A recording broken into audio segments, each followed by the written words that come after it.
Good evening, I'm John Carter. Welcome to Poland Daily.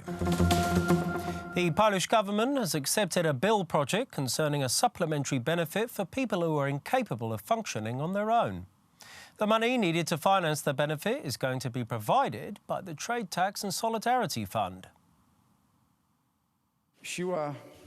The strength of the Polish state must be measured not only by the growth of our economy, how many kilometers of roads have been built, how strong our companies are, but above all, the best human measure is how we treat our weakest citizens, our countrymen. In this case, concerning those most disadvantaged by fate, we decided to introduce a new benefit for people who are incapable of functioning on their own. This will be a monthly benefit of 500 zlotys, and we want it to be implemented by the fourth quarter, October 1st. We do not have a lot of time, since there are not going to be many sessions of Parliament before this date, which is why, after a long and fruitful discussion of the Council of Ministers, we will be implementing this bill project. The Polish Senate Culture and Infrastructure Commissions debated the bill regulating the status of Westerplatte today. The bill was passed by Parliament last Thursday. The state are proposing the purchase of the Westerplatte land to create an open-air museum dedicated to the Polish soldiers who heroically defended the coast against the Germans in 1939 for a remarkable 7 days without any backup. The president of Gdansk, however, is against the idea, as he wants to have his say on the future of the historical place. Representatives of the government argue that their goal is to properly honour the memory of Westerplatte, which has been regulated by the Gdansk authorities. Do we really want to talk about the memory of our heroes this way, with a special bill, arguing that we prepared the investments for the Euro 2012 football tournament or the gas tunnel the same way? We want to talk about memory with special bills. The special bill is necessary because it's not only a case of the resistance and disagreement from the Gdansk authorities, which I don't understand in the slightest, but a case of the ownership of the Westerplatte area in general. We want the museum to be created, and some say they want it too, but they had the chance to do it for nearly 25 years and nothing happened.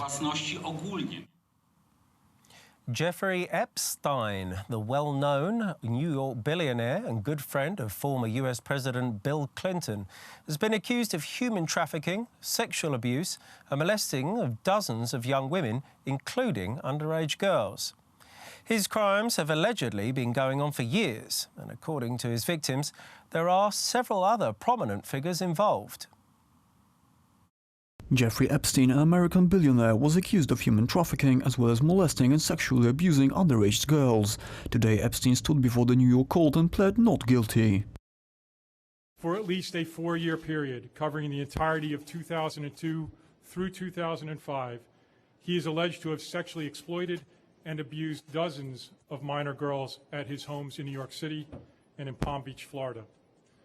The girls were recruited in a variety of ways, usually by employees of Epstein and sometimes by fellow victims. The victims typically received hundreds of dollars in cash. The estimated dozens of victims were as young as 14 years old at time of recruitment. Children who provided Epstein massages while they were nude or partially nude.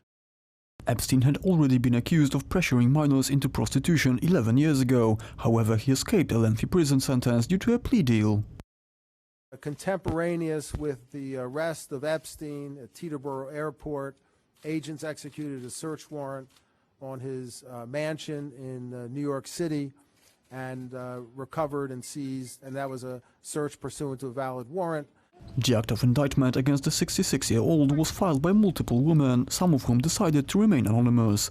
The victims' defenders are calling for those who are yet to come out to report to the FBI. The attorney had earlier stated that Donald Trump is one of the very few people who has been on the side of the victims. President Trump is that he is the only person who, in 2009, when I served a lot of subpoenas on a lot of people, or at least gave notice to some pretty connected people that I wanted to talk to them.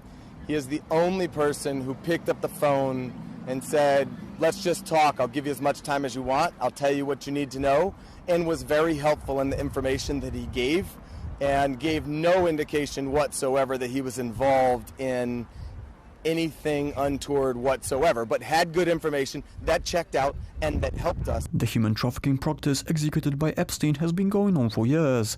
It is said that the billionaire organized orgies at his private island and on his private jet, which was known by many as the Lolita Express. Many prominent figures in the country used to fly on the Lolita Express, including former President Bill Clinton, who was on board 26 times.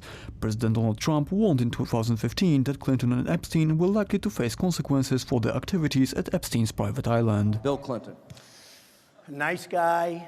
Got a lot of problems coming up, in my opinion, with the famous island with Jeffrey Epstein. A lot of problems. Jeffrey Epstein is facing up to 45 years in prison. Some are speculating that a new plea deal could take decades of the sentence if Epstein decides to incriminate other high-profile figures involved.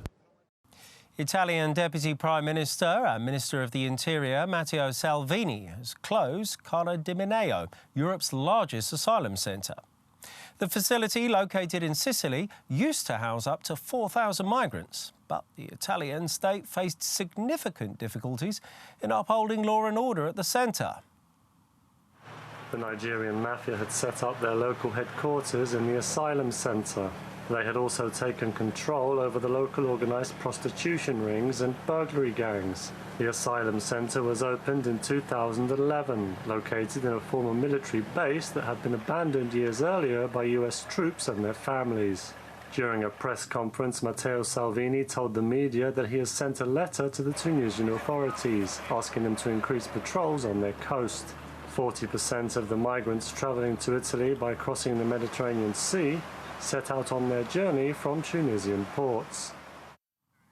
Thank you very much for joining us here this evening at Poland Daily. I'm John Carter. Stay tuned after the break for Poland Daily weather, followed by the business, the culture, the history, and finally the travel.